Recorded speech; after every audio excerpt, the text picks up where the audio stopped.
Canada needs to come up with a serious and credible plan to move past COVID, to end all COVID-era mandates and restrictions, to get our economy back on track, but also to begin to address the considerable harm done to the social fabric of our country by the unprecedented government overreach. I'm Candice Malcolm, and this is The Candice Malcolm Show.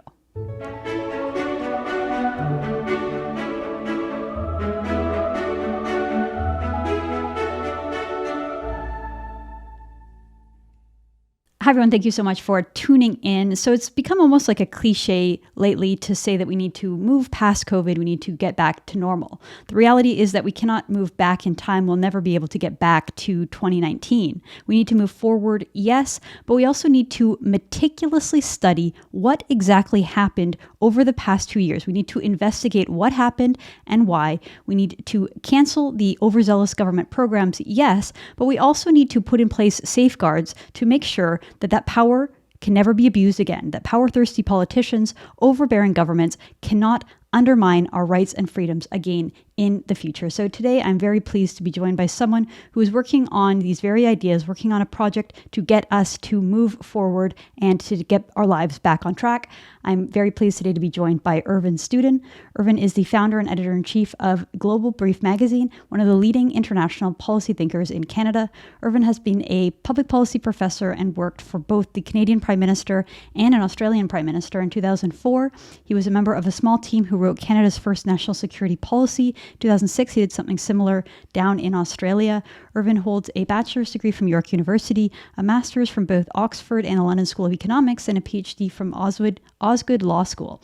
Notably, this is really interesting, Irvin has taught foreign policy both at Ukraine's Higher School of Public Administration in Kiev, as well as at Russia's Academy for National Economy and Public Administration in Moscow. So we're going to talk a little bit about the Russia-Ukraine conflict as well. There are a few people in the world who are more qualified to talk about what's going on than Irvin, and I'm really pleased to have him on the show today. So Irvin, thank you so much for taking the time to join us today. It's a real pleasure, Candice. Thanks for having me. I enjoy your work. Well, I appreciate it. So you recently chaired and you wrote a national exit plan for COVID. So first of all, take us through what led to this and why you decided to take on this project. Well, we were not exiting. We were not exiting as a country. We were studying COVID. We were living COVID. We were sentimentalizing. And in late 2021, I had a long conversation with the person who is now the co-chair of this the Canada Science and Policy Committee to Exit the Pandemic, Kwadwo Kyeremanteng. He said, we should bring together the leading scientists and leading policy thinkers and do our own science table. And so I turned that on its head, and we spoke for a while. And I said, Kwadwo, let's actually call it the Committee to Exit the Pandemic, because I'm a policy person, you're a science and medical person. We'll bring together these solitudes, the solitudes that really have not been talking to each other. The medical and science community is clinically strong, but they stink at public policy. I mean, really, they stink because public policy is a craft. It's not something that can be just made up through pure intelligence. And the policy community, the political community is illiterate in science, largely. So we bring together these solitudes, properly national, specialists across all the disciplines, which is key, and I'm sure we'll get to that, and we choreograph an exit. So we're not there to study or sentimentalize. It really is a policy lead informed by science. So Kwadwo and I and the committee have released the National Exit Plan. It is comprehensive. It is regionalized across the second largest country in the world, and it speaks to a policy choreography of exit across 8 systems crises, which are important to understand if you're really going to understand where we are, what's happened, and how to properly get out as a country so that we have a good tomorrow. It's excellent. Such a great initiative and so comprehensive. So I want to go through some of the areas that you focused on. One of the things I thought was interesting that you had 2 different categories, one COVID public health and one non-COVID public health. And I know that it's become a big issue that everyone's talking about, the fact that there's so many people have neglected their health, so much of this early cancer prevention, so much mental health issues have come up. In some cases, they're far worse than COVID itself. So could you walk us through those 2 different public health areas and why you drew that distinction? Well, there are actually 8 systems, and those are 2 of the 8. So I'll walk through the 8 and then explain what those 2 mean and why we came to that. Okay. divination. It's COVID public health, non-COVID public health. A couple of years ago, you might have said public health as a generality, one system, but we divided it to be a little sharper. COVID public health, non-COVID public health. Then there's, of course, the economy and business. Education, institutions, national unity, social fabric, then and then the international. I might be missing one. I'm a systems thinker, and the only proper way to have dealt with the COVID pandemic at the start, this is how the best countries dealt with it, but certainly on exit, is to think of the country in systems. At that point, we would appreciate that while COVID was a shock to the country, it was not the only system going in the second largest country in the world in a big society. We always have many balls in the air. That's the appropriate way to think of a complex country.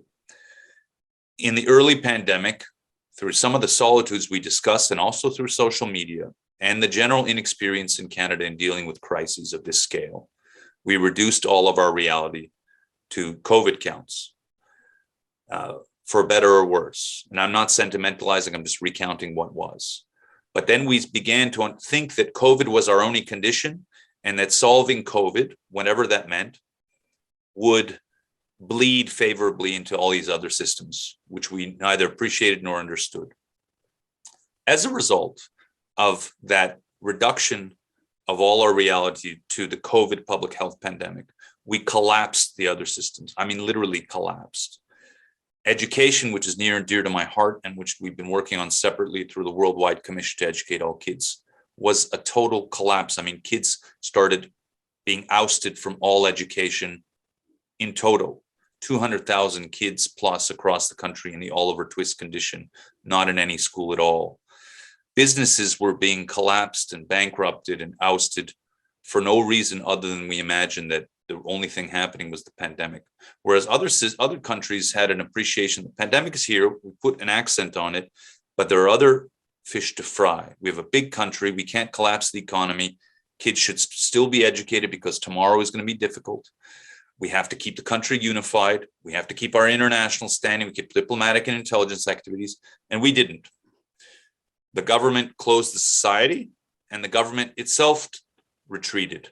And betwixt these two solitudes, in the de-energization of the society, we had disintegration.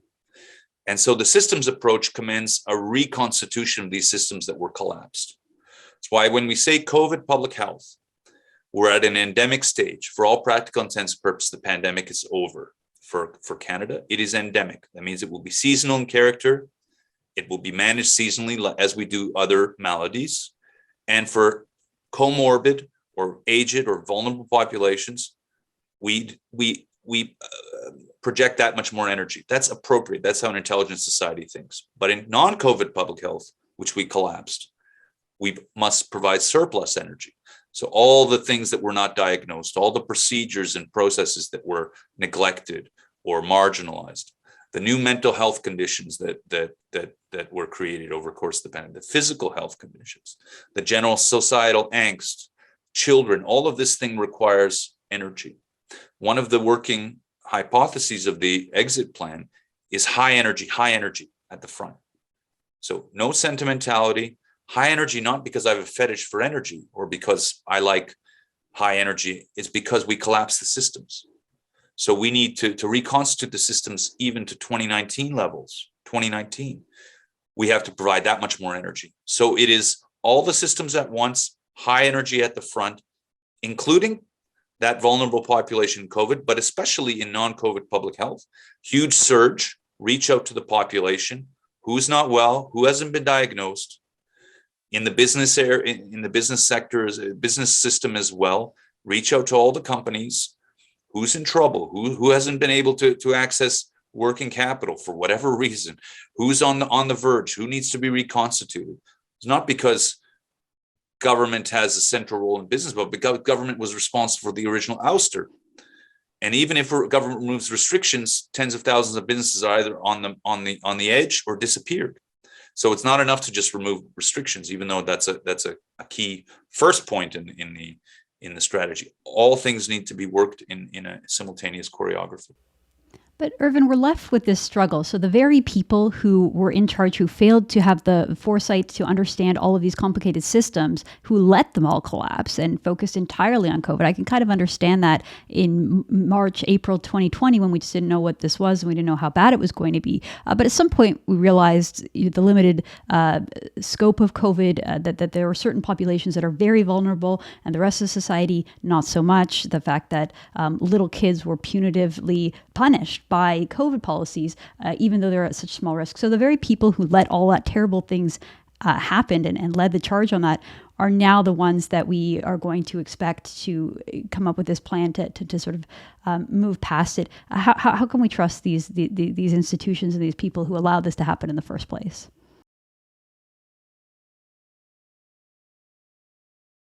What I call thinking.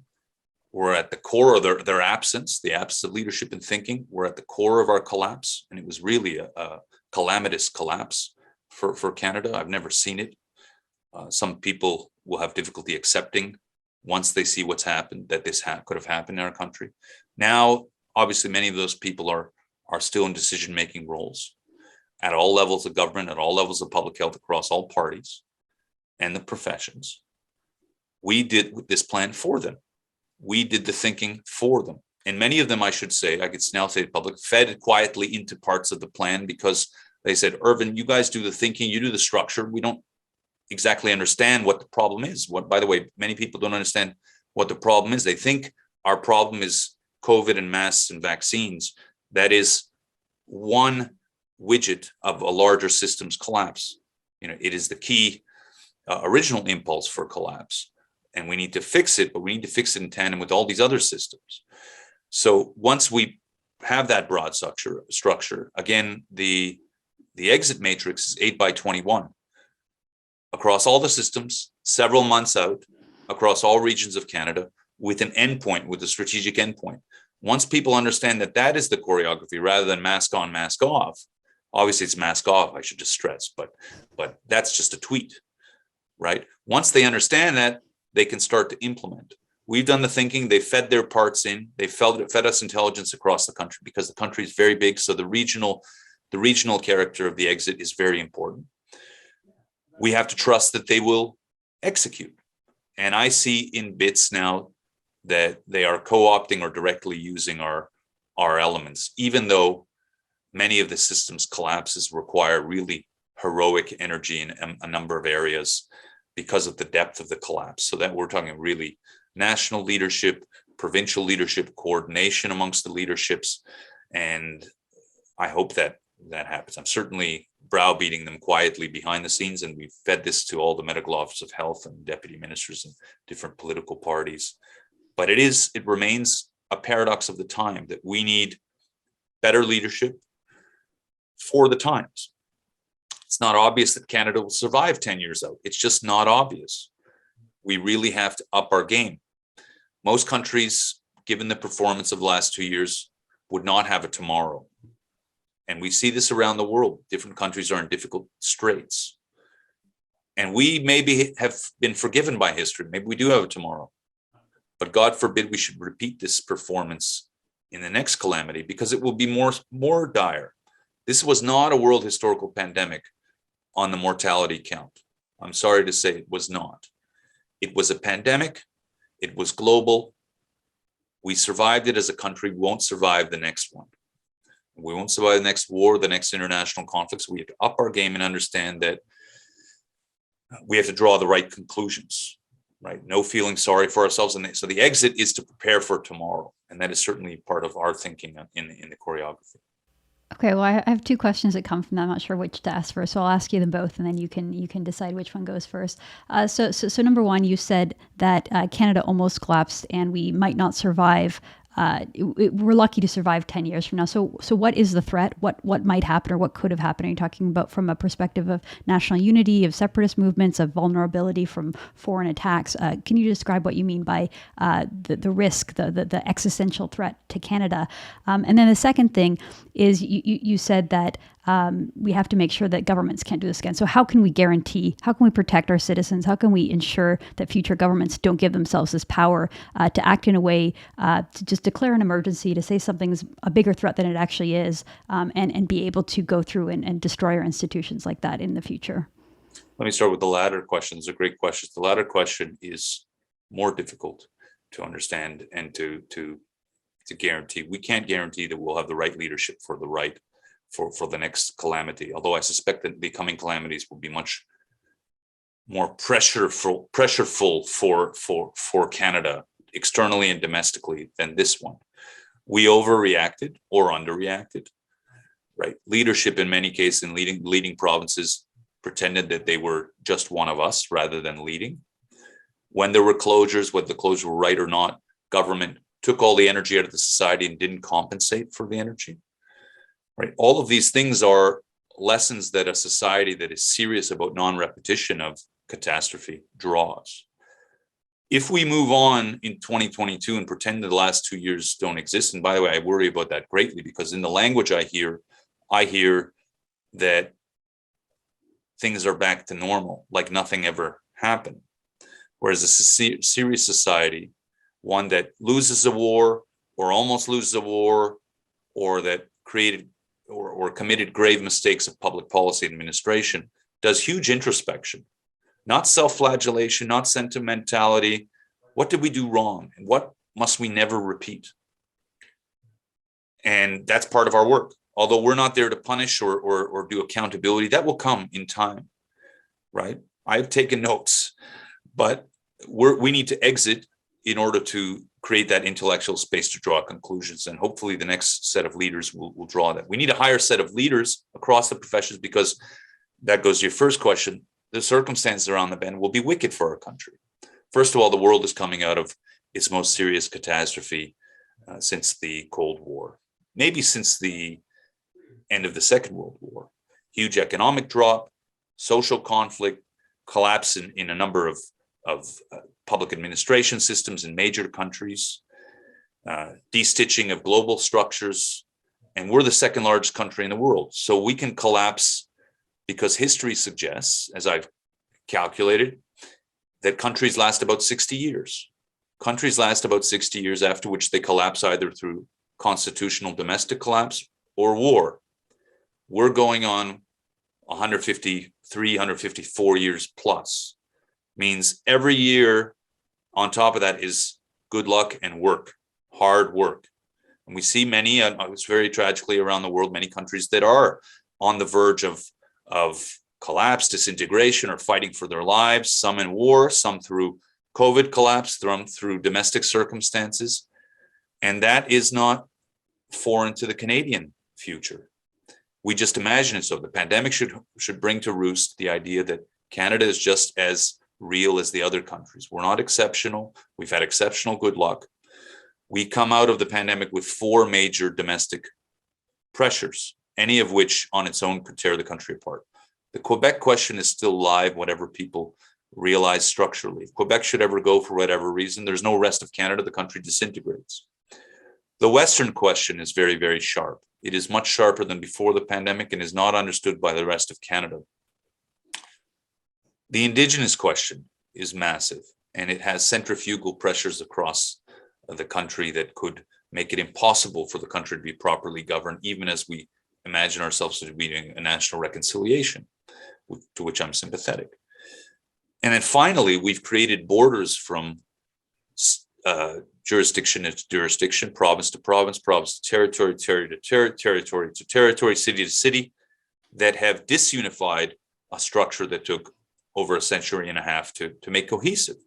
So there are real, both physical borders and also regulatory borders that have been created through COVID restrictions, COVID borders, COVID thinking, COVID mental structures that need to be unwound with great pace. And that's in the national exit plan as well. Within the next couple of months, we need to bury all of those borders. It needs to be reunification of the national economic, social, and political space. That takes work, though, however. If not, these borders become sticky. And at any point in time, New Brunswick can say, you guys aren't, New Brunswicker, not welcome here. Or same with with Alberta, same with Northwest Territories. And that's completely contrary to the original ethic of federalism, of confederation. We create a unity across the second largest country in the world. Now, internationally, it's even more wicked because, as I described the post-pandemic world, Canada now has 4 major borders, all of them populated by great powers, and we're not one of them. We imagine everything is America, the A-axis, but we're close to China. You're from Vancouver. Colleagues from Vancouver, Victoria, and Whitehorse up north will appreciate that they're closer to Beijing than are Brisbane, Australia, Canberra, and Sydney, geographically. China is the major country of the post-pandemic world. Whatever people think about China, it's just an objective fact, and we're close to them. So China is our western border. Russia is our Arctic border. Russia's at war with Ukraine, but that means we're immediate neighbors with a country that is at full-on war, with the final E-axis to our east. So ACRE, that's our rectangle, acre, America, China, Russia, Europe. At any point in time, these borders could crush us or pull us apart. And if one does the math, it's 15 combinations of push and pull that could disintegrate us as fast as any of the countries that are in trouble today are being pressured. And that could happen on any given Wednesday. It's such an incredible way of thinking about Canada and looking at the situation, Irvin. I don't think that many people you keep it at the front of mind that we're so close to Russia, that we're so close to China in the way you describe. And I know you have a whole book on this topic, and I'm going to get you to come back and we can really dive into the strategic importance that Canada plays in the world and how we can really grow to our full potential. So we're going to save that topic for the next interview. But I do want to ask you, while we're on this topic of disintegration, and you mentioned how we are on the border with 2 countries at war, I have to ask you, while you're here, you've lectured and taught in both cities. You're very familiar with the sort of underlying issues of the conflict. So can you sort of give us an idea of what do you think Canada can do in this conflict to be a force for good in resolving or helping to mitigate or helping to end this conflict between Russia and Ukraine? I should say at the outset, it's a painful conflict to behold and watch. It would have been unthinkable 10 years ago, but professionally speaking, I've been writing about these tectonic plates of conflict for the last several years. So it's not completely unanticipated, although the scale is horrendous and inappropriate. There are 2 questions that are implicit in your one question. Canada is a force for good. Let's park that for a second, because my own thinking, and it's in the book, and it's also part of my own professional work, is first, Canada must think for itself and about itself. Nobody owes Canada anything. There's nobody around the world, and there are too few people in Canada saying, what does Canada need? How does Canada survive? And no country has a suicide pact, meaning that no country must do anything for any other country at its own expense. So we will help the world, but we will crumble while we're at it. My thinking is the reverse, is that if Canada thinks for itself at the right level, we can, by extension, be a great force for good for humanity, which is, of course, in historical terms, the better condition. We're all human. But our vehicle for the goodness is a Canada that thinks for itself, a strong, big Canada that survives. So let's take them on in sequence. Canada thinking for itself vis-a-vis Russia, first and foremost, must understand our basic geography. And I commend to all your distinguished listeners, as I do to my son every second day, look at the map, look at our geography. The Arctic is opening up.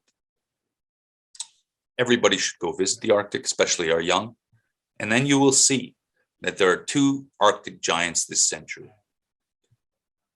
One is Russia, which controls over 50% of the Arctic space, and one is Canada. The second is Canada, which controls over 25% of the Arctic space. Those are the 2 giants. The United States, the European countries are far behind. So what are we going to do? Our posture could be directly confrontational with Russia. And I understand that at the moment it is such, right? And we owe ourselves the imperative of defense. But for the remainder of the century, the more intelligent posture is that of embedding these major countries at our borders, Russia, China to the west, but also increasingly to some extent with a northern interest. And of course, the United States, which, by the way, I look at as just another country in strategic terms, not our friend, not someone who will protect us. I think quite the reverse. In strategic terms, I look at them as just another major country that acts like a major country. So what does a smaller country like us do with that now wicked geography? We embed them. We embed them in a framework of peace and prosperity with defensive assets at the play, but not imagining, as we do by Twitter, that we're going to war with them, because they will all crush us fast, all of them. And in any combination will crush us even faster. And God forbid they should fight war across our territory, right? Or play diplomatic or information space or intelligence games across our territory. We need to up our game. And I guess this will be in a future interview or in the book that I've written about Canada creating the Singapore of the North that embeds all these major countries, including Russia, including China, including the United States, Northern European countries, in a framework whereby we're the center of an international market, a framework connecting 4 continents of 2 billion people. That's a 7-to-1 ratio, I think, of the continental North American market alone. And we're at the center of that because we constructed it. So that's a way of saying, yes, Arctic sovereignty, but Arctic sovereignty vis-a-vis the Russians is not building up bases. We can build up bases, but on top of that, we create markets, we create people-to-people relationships and travel and all that. That's coming out of this terrible war. In respect of the war itself, I do not see it as an ancient conflict between Ukrainians and Russians. We could talk about the history. I see it as a post-Soviet conflict about territory and borders, and critically, the legitimacy of 2 very young post-Soviet states. I mean, both Russia and Ukraine are old cultures and civilizations, but both of them, we forget, are very young countries. They're just over 30 years old. And each of them across huge geography is trying to secure legitimacy. In the Russian case, they're trying to secure legitimacy across the biggest territory in the world with 14 land borders and 3 maritime borders. It is the most complex country in the world, and it is extremely difficult to govern. I'm convinced that the Russian governors do not even have an appreciation of what's happening in their territory. It's just too big, and they're all in Moscow. Ukraine is also huge. It is bigger than Germany, but it has a very, very young self-government culture. And if I may be direct, very, very weak governors. To this day, no great president has arrived, now, including, with the greatest respect, the current president, who was a very, very good comedian in Russian language. I would listen to him once in a while. But until the war, he was a terrible president. And the one prior to him, even worse. And he's heroic today, and appropriately so. He loves his country. But the question is now, for a proper exit, one that serves Canada and the world and these countries, the only exit can be one that re-legitimizes or re-legitimates both the Ukrainian state and the Russian state side by side, both strong, both living in peace. There is no other solution. Whatever we say on Twitter, whatever our sentimentality, every other solution will conduce to disintegration of Ukraine first. And if Russia goes second, then it takes Ukraine with it. Repeat, if Russia disintegrates, it takes Ukraine with it. If Russia and Ukraine disintegrate, they take Europe with it. If Europe disintegrates, the world is in trouble. We're back in the 20th century, and that's bad for us because they're at our border. What is the exit? There must be immediate mediation. The mediation must come from outside of NATO, and it must come outside of the Soviet space. I've recommended Asian countries, some West Asian, some East Asian, because they're neutral and they're respected by both Kiev and Moscow. So Israel has stepped up. I don't know whether they have the assets to do it. I am talking about India, China, maybe Singapore, but in a consortium, they can help to negotiate 2 countries that are largely fraternal, that are fighting for different teams, that are really our warrior nations. I mean, both the Ukrainians and the Russians know how to fight. and they will fight for a long time, and it is tragic. So Canada must push for that diplomatic settlement.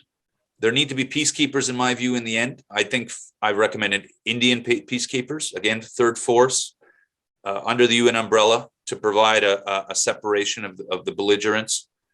In terms of the Canadian play, I think the solution, one thing that's been mooted even today about flights for refugees to Canada, we should have done that 2 weeks ago if we were a serious country. We did it with other countries. Israel is looking at that. Poland has been heroic on refugees. We must save maximum lives. In any conflict, we save lives, and Canada has all the capacity to do that. We're just slow. Much like in the pandemic, we were slow to mobilize. Internationally, we're even slower. It's a couple of things on the future look of Ukraine.